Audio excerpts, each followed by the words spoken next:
Welcome back to Epic Updates. Ashley and Jonas here with the Epic Phoenix Real Estate Group.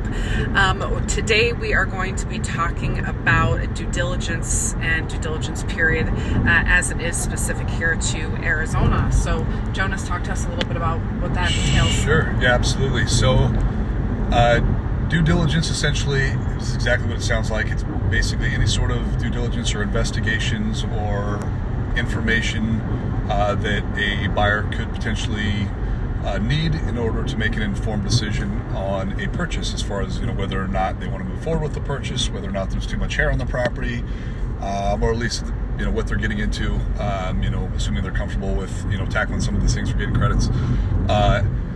Arizona is somewhat unique. We obviously don't know all the state laws across the board, but in Arizona, technically our state contract is an as-is contract, meaning the sellers are not obligated to do any repairs.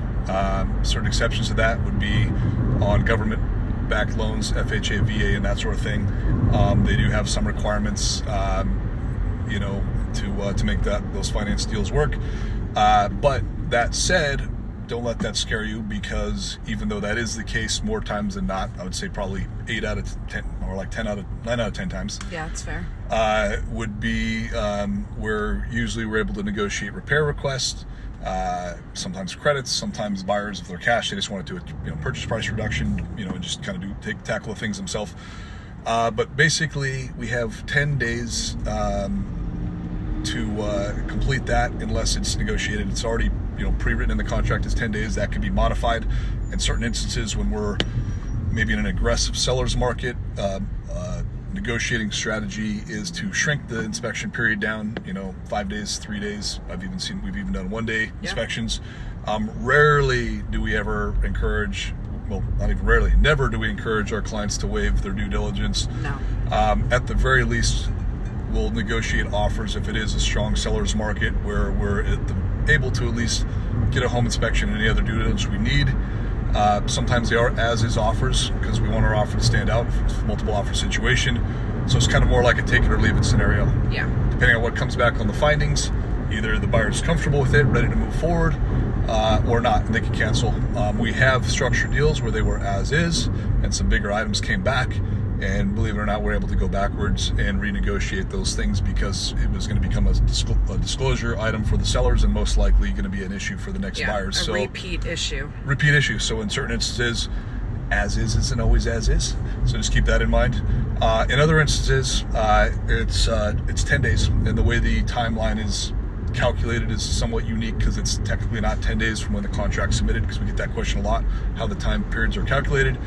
It's when the contract is completely executed. So to give an example, if we go write an offer on a Thursday, let's say the next day, Friday, the seller counters our offer, and let's say by Saturday we have countered or maybe come to an agreement. Saturday is not technically day one, it's the day after. So technically it would be day one would be on Sunday, and 10 days forward. That's calendar days, not business days. Calendar days. Yeah. It's important to know. So we just want to be mindful to make sure that we're getting everything wrapped up. At the very least, we recommend a full home inspection with certified home inspector, and a termite inspection, just because termites are pretty common here. And then in certain instances, we'll call in the big guns if some issues come up, or if we notice stuff when we're at the property. Maybe we notice some roof issues, or AC looks aged out. I mean, sky's the limit as far as what you want to do. So if you want to bring in HVAC inspection, plumber, if you want to do a sewer scope, if you want to do roof inspection, what have you, that just all needs to be done within that window. Sometimes, if we do require subsequent inspections and the clock's ticking, we're almost to the tail end, we are able to negotiate extensions. So again, that's kind of a case by case, but otherwise, just in your mind, have that 10 days. Yeah, do it in 10 days. Once that's done, the document we deliver is the BINSR, buyer inspection notice, seller's response. There's basically 3 options on there.